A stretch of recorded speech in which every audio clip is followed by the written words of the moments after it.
Good evening all student and all hearing channel my person. तो सभी श्रोताओं से मेरा निवेदन है कि वीडियो को अंत तक देखें और ज़्यादा से ज़्यादा चैनल को सब्सक्राइब करें और लाइक करना ना भूलें और कमेंट के द्वारा हमें सूचित करें, तो जिससे हम आपको मोटिवेशनल और इंग्लिश बेसिक चीज़ें जो आपके पालने के लिए बहुत ही आवश्यक है और समर वेकेशन में जो बहुत ही उपयोगी होगा, जिससे आपके बच्चे निरर्थक ना हो, खाली समय ना हो और कोई अनावश्यक चीज़ें ना देखें। और इसलिए आप चैनल को सब्सक्राइब करेंगे तो आपको इस तरह के वीडियो मिलते रहेंगे। मोटिवेशनल सेंटेंस मिलेंगे हिंदी अंग्रेजी के, फिर इसके बाद आपको मिलेंगे chart number different language alphabet. तो अब इसी पर हम पहले आपको थोड़ा सा मोटिवेशनल कर रहे हैं। Your mouth is the first enemy of your life. कह रहा आपका मुंह, आपकी वाणी आपके जीवन का पहला शत्रु होता है। यदि आपके वाणी के द्वारा मधुर और अच्छे शब्द निकलते हैं तो आपका कोई कुछ नहीं बिगाड़ सकता, लेकिन यदि वाणी से आपने खराब शब्द निकाल दिया, अप्रिय वचन बोल दिए, तो उससे आपको जूता लात भी मिल सकता है। फिर कह रहा if you want to live long and achieve more, यदि तुम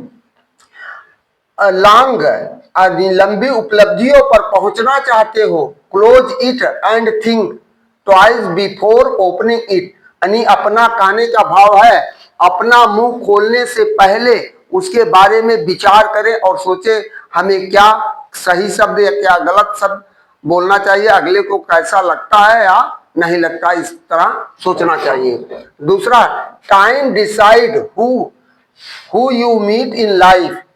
समय निर्णय करता है जिससे तुम जीवन में मिलते हो। Your heart decide who you want in your life.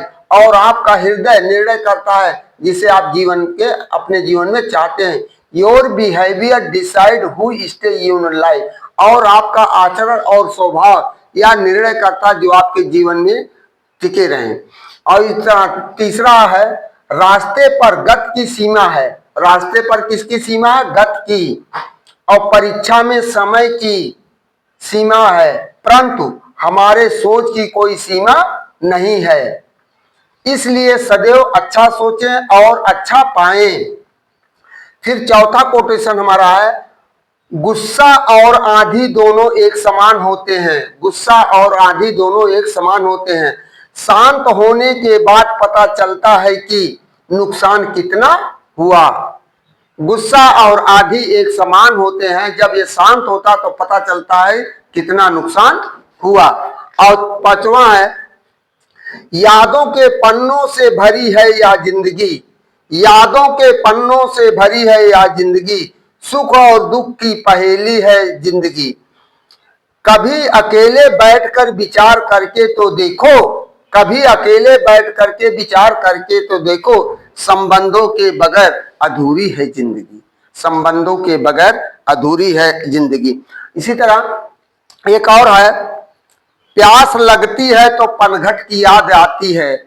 प्यास लगती है तो पनघट की याद आती है। लाज लगती है तो घूंघट की याद आती है। प्यास लगती है तो पनघट की याद आती है, लाज लगती है तो घूंघट की याद आती है। अजीब है ये जिंदगी का कारवां, अजीब है यह जिंदगी का कारवां।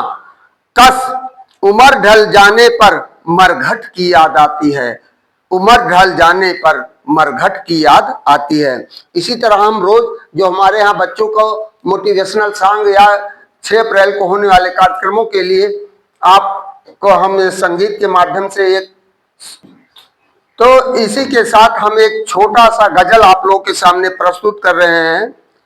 दोस्तों इस जमाने को क्या हो गया, दोस्तों इस जमाने को क्या हो गया, जिसको चाहा वही बेवफा हो गया। दोस्तों इस जमाने को क्या हो गया, जिसको चाहा वही बेवफा हो गया। आप ही ने बनाई है मेरी, आप ही ने बनाई ये हालत मेरी, आप ही पूछते हैं क्या हो गया। दोस्तों इस जमाने को क्या हो गया। आप गैरों से नजरें मिलाते रहे, आप गैरों से नजरें मिलाते रहे, एक झलक हमने देखा तो क्या हो गया। दोस्तों इस जमाने को क्या हो गया। आदमी कोई पत्थर की मूरत नहीं, आदमी कोई पत्थर की मूरत नहीं, जिसको समझा मयूर वो जुदा हो गया, जिसको समझा मयूर वो जुदा हो गया। दोस्तों इस जमाने को क्या हो गया। तो इसी तरह से हमारे यहाँ सांस्कृतिक प्रोग्राम बच्चों को सिखाया जाता है जो 6 अप्रैल को चलता है। अब इसी क्रम में हम अपने आज असली बिंदु पर जा रहे हैं। Different kind of language alphabet. किसी भी भाषा को सीखने के लिए सर्वप्रथम उसके अल्फाबेट को हमें सीखना पड़ता है। जैसे हमने बताया डिफरेंट काइंड ऑफ लैंग्वेज, तो डिफरेंट काइंड ऑफ लैंग्वेज हमने बताया मदर टंग है, फॉरेन लैंग्वेज, लोकल लैंग्वेज है और मिक्स लैंग्वेज, 4 प्रकार के बताए हैं। तो हमने अब उसी के बारे में डिटेल बताने जा रहे हैं। तो if you want to learn any country language, first of all we should learn its alphabet. अब कह रहा कि जब हम किसी भी देश की भाषा को सीखना चाहते हैं उसे हम तो सबसे प्रथम उसके हमें अल्फाबेट को सीखना पड़ता है। तो यहां हमारे का मदर टंग, क्योंकि हम इंडिया के हैं तो हमारी मातृभाषा हिंदी है। Which person was born in this country, its language is called mother tongue. Besides दूसरा है when, beside our country, when any person want to learn other country language is called foreign language। तो सर्वप्रथम लैंग्वेजों को हमें सीखने के लिए क्या सीखना पड़ता है, और वहां की वर्णमाला।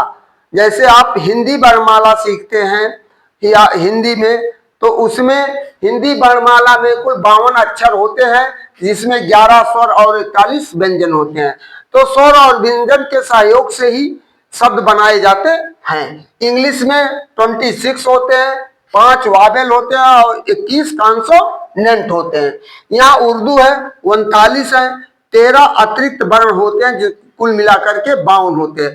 और उर्दू अरबी और फारसी वर्णमाला से मिलते जुलते हैं। उर्दू एक ऐसा है जो दाएं से बाएं लिखी जाती, उर्दू और फारसी अरबी दाएं से बाएं लिखी जाती, बाकी सब जो लैंग्वेज जो है बाएं से दाहिने की तरफ लिखे जाते हैं। इसी तरह अरबी है 28, ये सभी व्यंजन होते हैं, इसमें स्वर का नहीं होता है।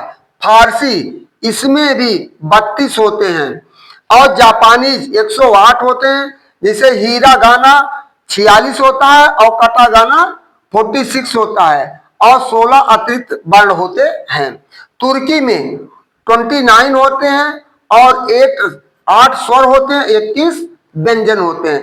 तो इन व्यंजनों को जैसे हमें हिंदी का छोटा बड़ा छोटी बड़ी छोटा इस तरह आ ई उ ऊ ए आ ओ औ अंग आ, इसके बाद का खा गा अंगा पढ़ते हैं। उसी तरह अंग्रेजी में ABCD EFGHIJKL नियम पढ़ते हैं और उर्दू में अलिफ बे ते से पढ़ाया जाता है।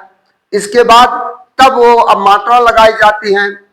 तो अब वहां तो हिंदी में तो मात्रा लगाई जाती है और इंग्लिश में इस तरह का कोई मात्रा नहीं लगाते, वावेल और कॉन्सोनेंट के संयोग से ही बनते हैं। और अरबी में, उर्दू में इसमें नुक्ता का फेर होता है। कहते हैं नुक्ता के हेर फेर से खुदा का जुदा लिख दिया गया, खुदा का जुदा, केवल नुक्ता का हेर फेर होता है।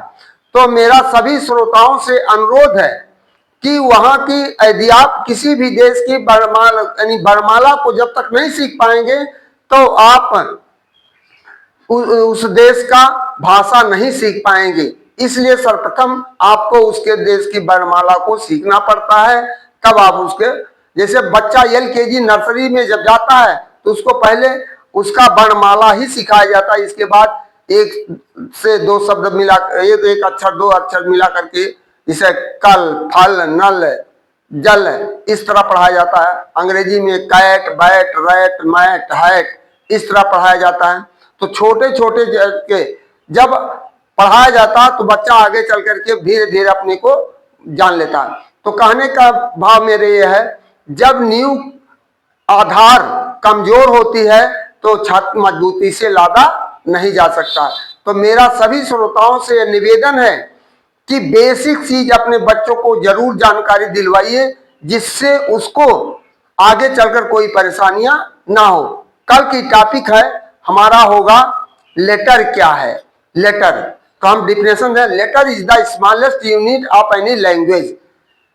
अक्षर किसी भी भाषा की सबसे छोटी इकाई होती है। In English language it can not divide into other part.